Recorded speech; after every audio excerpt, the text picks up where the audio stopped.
So this weekend I've got a bunch of different gear that I'm trying out for the first time, which is one of the reasons why I chose to come to a familiar place that I've been to recently and that is not far from the trailhead so that I can test stuff in a relatively controlled environment. And even though I'm testing multiple different items, because I have the one variable of location and site conditions, that really helps me to be confident coming out with a bunch of different gear that I normally use.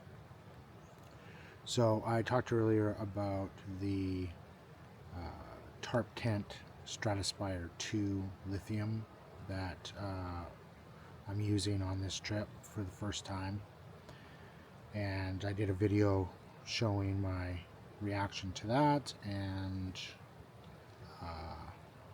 my reflection on my first setup of the tent. And now I thought I would talk about the Durston Kakwa 55 backpack that I'm using for the first time on this trip. So I have the backpack here. This is the not the newest version. It's the Gen 2, so it doesn't have the new in the center here. You can see, of course it closes, that there's no continued pad around the base. Okay. And yeah, so it's not the first gen, it's the second gen, and it's a couple years old, but it's like brand new condition. It only got used one time. So that is basically, it's definitely a lightweight backpack, but I'm coming from the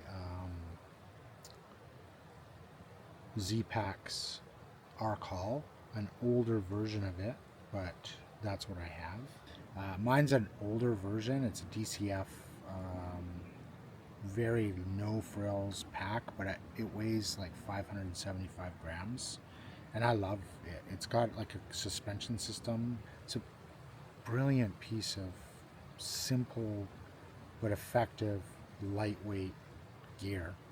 Now, I only ever carry usually under 20 pounds in that pack, and it's awesome. Even though it doesn't have any frills, there's no like pockets in the belt, or like this one has really nice pockets. So let's talk about the Kakwa, but I just wanted to give some context that I've had a very light pack, and this is more of a, even though this is known as a lightweight or ultralight pack, it's heavier compared to mine. I think this is about 400 grams heavier, which is substantial. It's almost double the weight, but it's still under a kilo.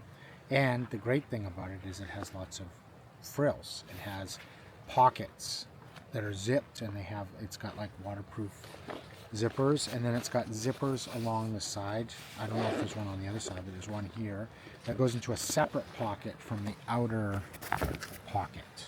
So the outer pocket is a separate pocket from the zippered pocket. Of course, it has like the mesh backing, which is similar to my Zpacks.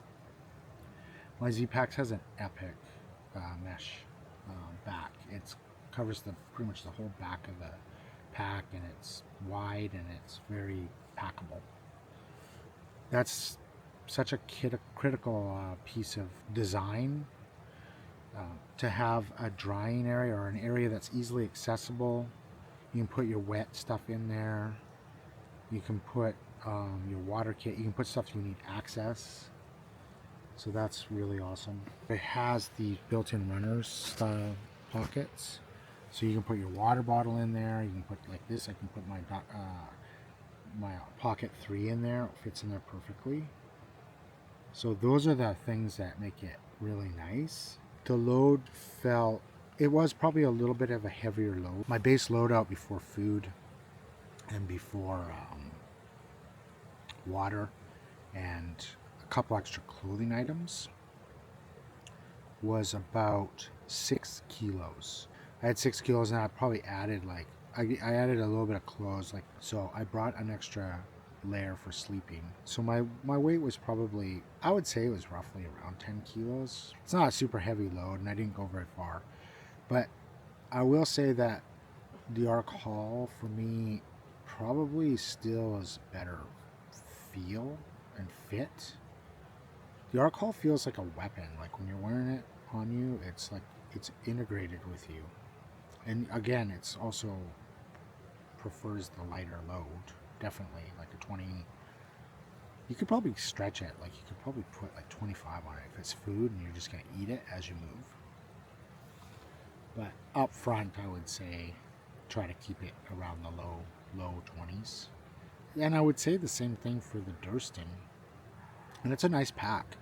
And I probably will use the pack because I do like the features, like the pockets and all that. It's nice to have those features and still be an ultralight pack with fairly big capacity.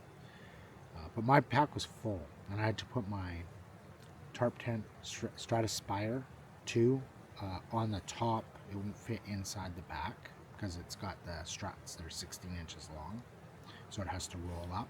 It's too wide to fit inside. So it was a full pack, but not very heavy. So I definitely like the pack, and I will use it. The Kakwa 55 is definitely an awesome pack. I will be using it more, but between it and the tent, the tarp tent Stratospire 2 lithium, the tent is, so far I haven't slept in it yet, so I'll see you in the morning, but this is the style of the tent, the way it is, the way it's built. It's my kind of tent. It's like similar to like a trekking pole version of like a Styka, which is my favorite tent, the Hilleberg Styka. Anyways, that's it for this one. I'll leave it with that. The sun's gone down, but it's a beautiful evening. Talk to you on the next one.